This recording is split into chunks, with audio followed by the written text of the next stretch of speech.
Thank you, Brother Shahran. Bismillahirrahmanirrahim. Alhamdulillah Rabbil Alamin. Wassalatu wassalamu ala ashrafil anbiya mursalin Sayyidina Muhammad wa ala alihi wa sahbihi ajma'in. Assalamualaikum warahmatullahi wabarakatuh.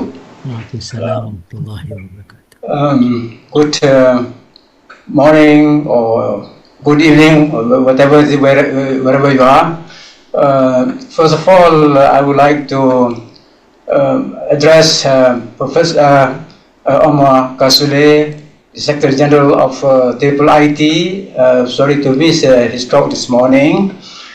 And the leadership of IIIT in the East and Southeast Asia, Professor Muhammad Fauzan, Professor Jamil, Osman, Shukran, and members of the IIIT family, and I see Dr. Habib, Trans Habib from Indonesia, and to all participants, these online participants. It is an honor to be invited to say a few words to you. I've received a topic. The topic is Islamization of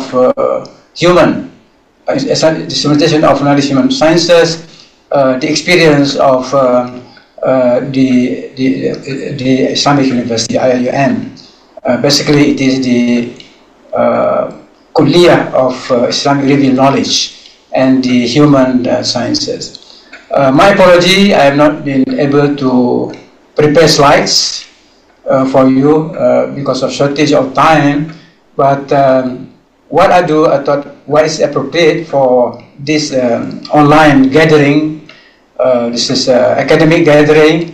I thought I could say a few words related to the past experience of Islamization of knowledge in the human sciences. Of course, to talk about experience, which means that I have to know a bit of history, basically. But I cannot go into details regarding the experience at IIUM because, in a sense, what I'm going to say is I'm observing from a distance. But I thought I could share something with you all. But before that, I think I'm very happy that this online program has been going on for several years since the COVID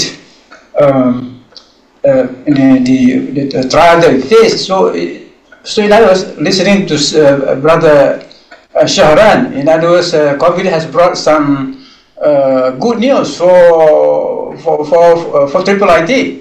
In other words, we have this online program precisely because of that COVID phenomena.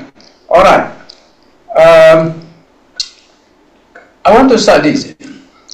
So in talking about IIUM experience, first of all, it is important for the younger generation to realize that IIUM itself was born out of the ideals, the Muslim, the ideas of Muslim intellectuals, scholars, thinkers, who gathered in the first World Muslim Education Conference in the holy city of Mecca. That event took place in 1977. And IIUM was established in 1983.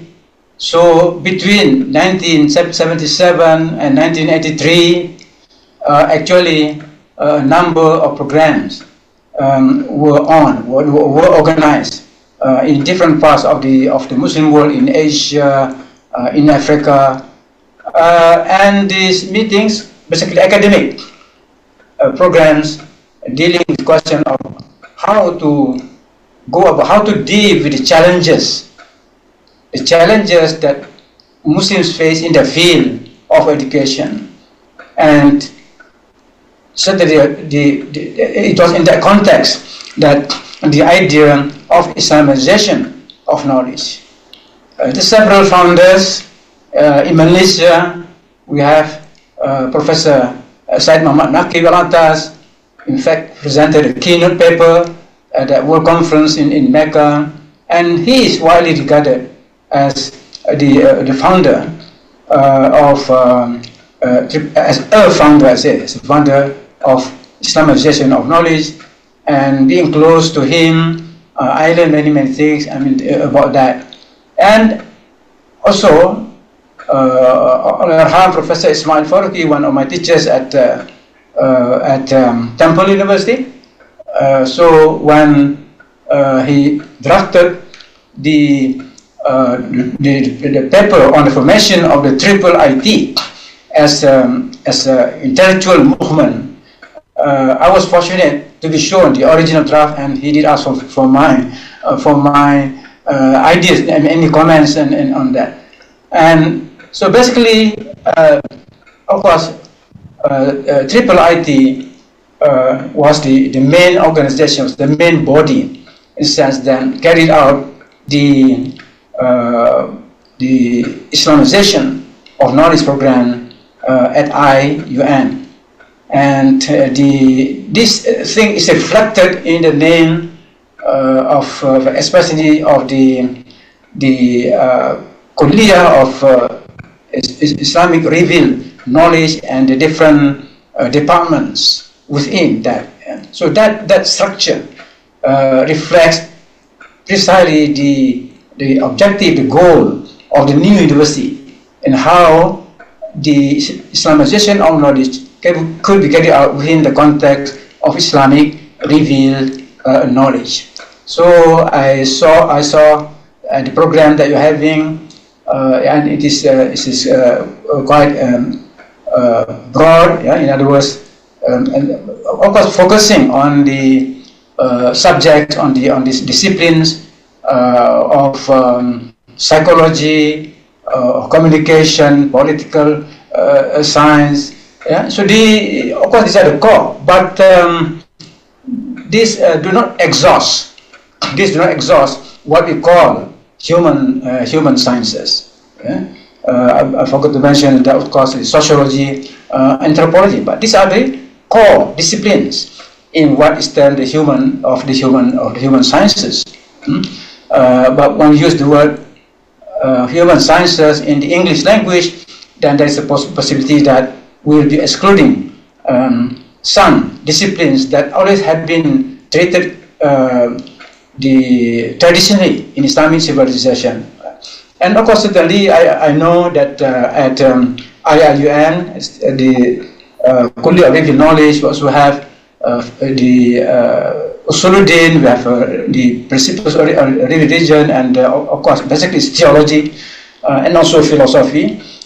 These are very important sciences when we discuss about Islamization of knowledge.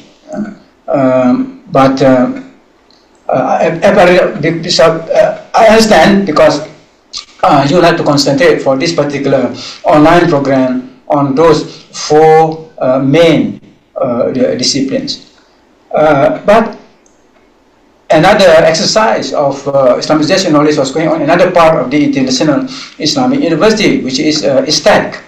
ISTAC was also founded with that purpose, basically, but with different emphasis, different approach.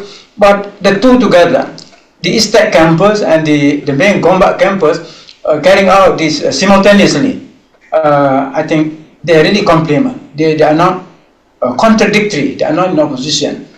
And of course, once the ISTAC was no longer remains in the sense of no longer this independence or in the sense of autonomy, so taken over by the main campus, then I think that there was greater convergence. There was greater convergence in terms of the program on Islamization of knowledge. So to talk about the experience in terms of programs, I think IIIT as a main intellectual backer, supporter, providing the funds to organize activity, and all the main speakers, the seniors from the IIIT come regularly to organize, to have the IIUM organized program. So I would say that overall, if we were to look at what has been done until the kind of there was a de-emphasis transition, that basically I don't see as that for example, in IIIT going into epistemology, it did not mean that the Islamization is somehow marginalized or rejected. There's a lot of misunderstanding on this. In other words, is as if to present that Islamization is one phase of the of the exercise, and then that phase is over. Now is the integration phase, as in from epistemology. I do not see that, because whatever we did all these years, what I mean is basically in the first 20 years of the existence of IIUM, a lot of what they call is micro, what I call micro attempts by especially by the academics at the IIUM, from education, from psychology, sociology, anthropology. Everybody was doing their bit. Everybody is doing their bit, and it's bit to come up. Yeah. Some of them maybe at a very, I would say, at the elementary level, from the viewpoint of Islamization of knowledge, just looking for verses in the Quran, for hadith, for example, and then to see in what sense that pieces of knowledge, pieces of various theories and concepts in the modern context can be fit into that. So that kind of what we call integration of knowledge, basically that is mainly at the lowest level. For newcomers, for the younger the people who introduce the idea of Islamization knowledge, that is necessary. That's part. I used to pass through that, and I used also to pass through that phase.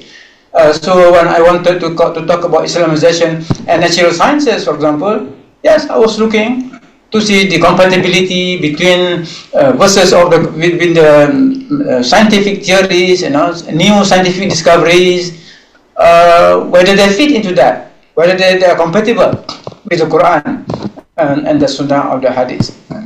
But now I go further. Yeah. So this is what, in terms of the senior people at IIUM, need to advance beyond that simple Islamization stage.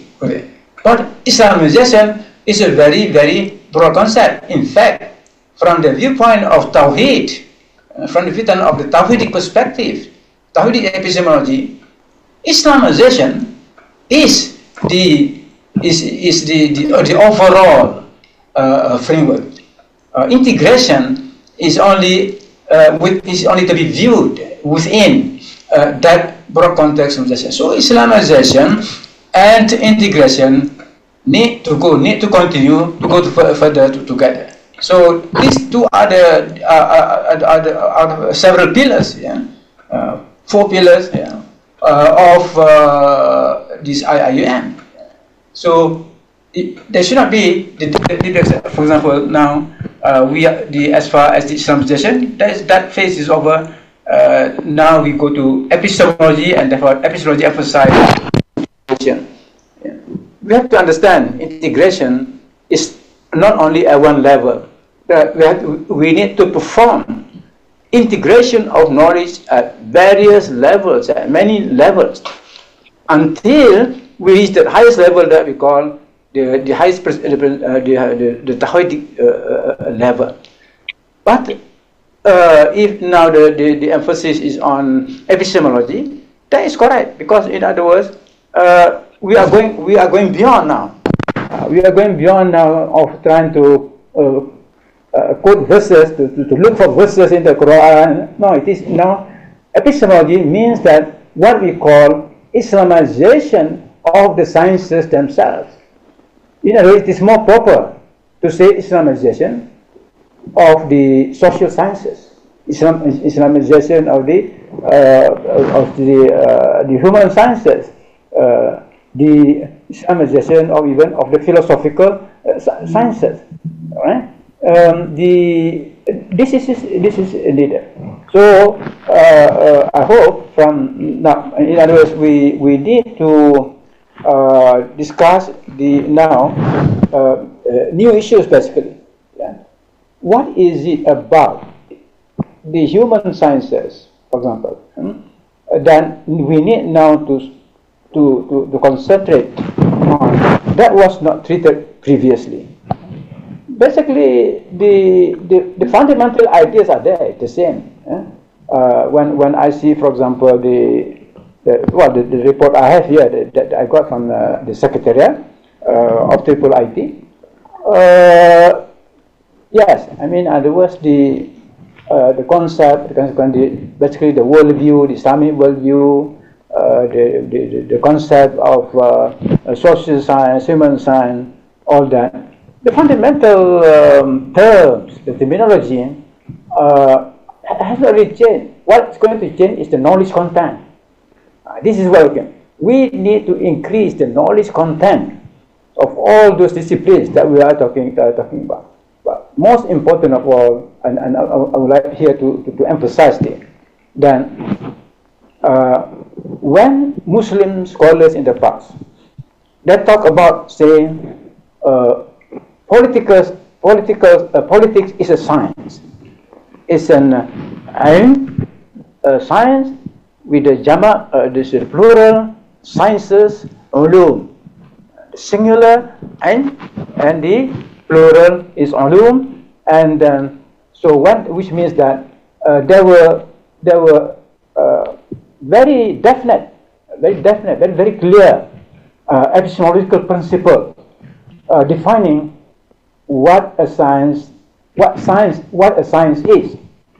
The anthropology is a science, sociology is a science, whatever, everything is a science. So what were the criteria used by our Muslim thinkers in the past? This is very clear that I have written in a number of places that a branch of knowledge for an academic discipline to be called a science, then the four conditions must be fulfilled. Four conditions must be fulfilled. In the sense, there are four components, four fundamental components of a science. First, a well-defined subject matter. A well-defined subject matter. The mawdu. So, for example, if you want to treat sustainability, science of something, the study of sustainability as a science, that is possible. We should be, now we can come up. IIIT and IIUM can take the lead, and certainly soon. I will have a discussion with the professor.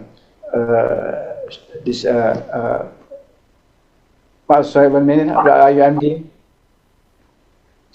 Shukran. Yes. Yeah. Yeah, I'm Shukran.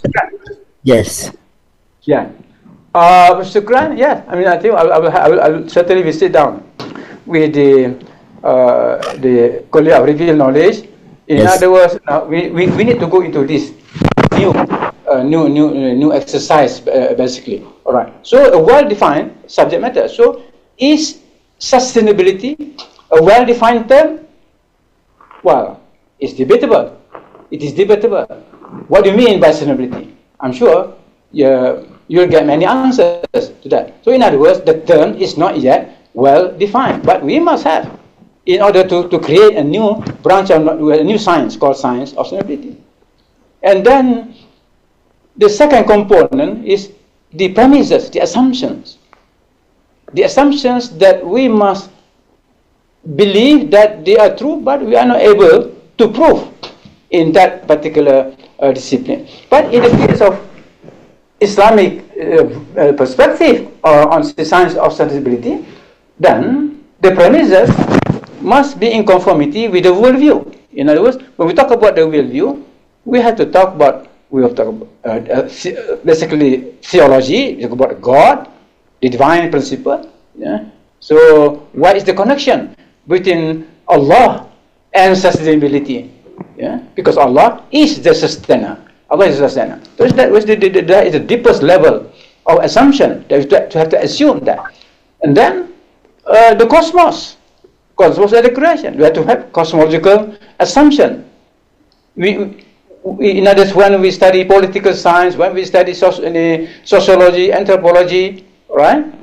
We cannot forget.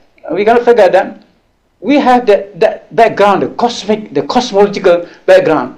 Allah created the cosmos as a background for our action in human society. So we don't forget that. But modern political science, no, I mean that's not counted sometimes. But when Al-Farabi wrote works on political science, very much already, he always begin with the Arkanul Iman, the 6 articles of faith as the background. Because the immediate background is the world of nature. What happens in the world of nature will affect all our political plannings, our government planning. In other words, there is the hidden factor. The hidden factor is we don't know what is going to happen. All the what you call the natural disasters, for example, natural disaster. We cannot calculate that. That's why, I mean, there's always that spiritual principle which Muslims always need to come, and that's why we make prayers and so on. So, in other words, humans' relationship with the cosmos, that is important as one of the assumptions, the underlying assumption of that science. Yeah? And of course, the third component, that is the methodology. So in your science, what methods do you use? If we were to accept the modern methodological view, I mean, is that there's only one. There's only the empirical method, or as it's called scientific method. But that's against the Quranic idea of methodology, how we gain knowledge about the object we study. First of all, yes, we refer to Quran, we refer to the Sunnah. That is a valid methodology. In other words, revealed sources, legitimate source of methodology. But there are others. Yeah? It's not just the ordinary, the currently understood methods of gaining information, of gaining data. With the intellectual, there are also rational methods. There are even mathematical methods. Mathematical methods, we don't treat that as empirical. So, in other words, in Islam, every legitimate way of gaining knowledge is recognized.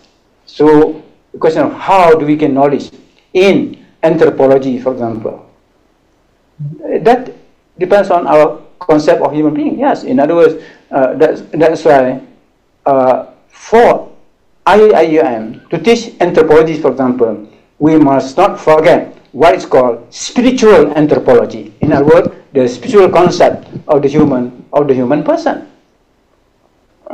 So that same thing is a question of sociology. So that is regard to methodology. Now the other one, the fourth one is regard to objective. The objective, hadaf.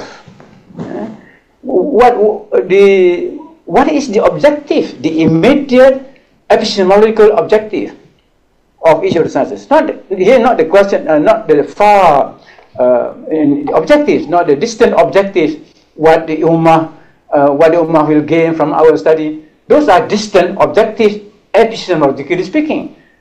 As scholars, our immediate concern is whatever research you do in your field of study, what does your field gain from your study. You do a PhD thesis. In what way that your thesis, the thesis answer some of the immediate conceptual issues, epistemological issues in that discipline, and therefore you contribute to that discipline. The question of then it can also that your findings will also contribute to the science itself, your science. Yeah? So, for example, you can research in anthropology, but within that anthropology, maybe you want to concentrate on some physical anthropology, or even whatever you go deeper into that. Then what you want basically the broad scope of anthropology. What does it gain? And then you go to social science. You go to the academic field in general, and then about society. What society gain? So there are levels of objectives. So basically, what Islam is telling us is that no matter what idea we're talking about, it is never understood at just one level. It's always several levels of understanding. Several levels of understanding. Yeah. So that, what I mean, science. What I mean by science? These four main components. So we cannot claim that we have Islamized knowledge until we have Islamized these four components of the sciences. You know, we Islamize the sciences. In that way, and because our approach is universal, inclusive, so by dealing with all these four components of every science, we have done the greatest service, not only to Muslims, but also to humanity. In fact, that was the case. That was the universal idea of all the sciences. The Muslims in the past did not call that Islamic, but basically, they were universal, and because of that, many ideas were taken over by the West. The Latin world learned all these concepts of these various sciences. So that's what Islamization is all about. We are going out beyond. I think for certainly for those senior, the more advanced in the field, they should all now, in a sense, to bring back the epistemology into that Tawhidic epistemology. But this is a universal epistemology, precisely because we think that the West now, they cannot find. Yeah? Of course, they have been claiming for hundreds of years now that their science is universal. They claim their science is universal, but now we're saying that no, we have a much broader understanding of what universal means. We believe that the Tawhidic based sciences, based on the correct understanding of those four components of science, I think we are in better position to claim universality, inclusivity. So I think that is basically, my time is up. So I think of course I wish you all the participants, and I see many of you young academics or some students, PhD students, and so on. But to understand that to me, I think the whole framework, the inclusive framework in which we are working, in which you are thinking, which are doing Islamization, is what I call the Tawhidic framework. In other words, based on the principle of the oneness of Allah subhanahu wa ta'ala, the unity of the divine qualities and attributes, right? Within that, and then we go to the lower level, the cosmological Tawhid, the unity of the sciences. Then it can go deeper, it can go below further into much on the narrower framework of Tawhid, which is at the natural level. And of course then the Tawhidic level within society, within the human world. In other words, the unity of human life, the unity of the basically of human beings. So basically, we have different levels of Tawhid. Tawhidic framework, Tawhidic principle is hierarchical in nature, but we need to apply those according to the needs of our particular discipline. So thank you very much. I'm just opening up and trying to provide some issues that you can reflect on, and certainly in the next few months, as I just served 1 week as rector of IIUM. Yesterday there was a meeting, the Senate meeting. Professor Shukran already brought curriculum review. So I think we need, inshallah, I will discuss with his colleague the need for to have this broader look at in which we can what we call Islamization in the human sciences. Have we Islamized the human sciences? Have we Islamized the human sciences? Well, let's talk about that. Thank you very much. Assalamualaikum warahmatullahi wabarakatuh.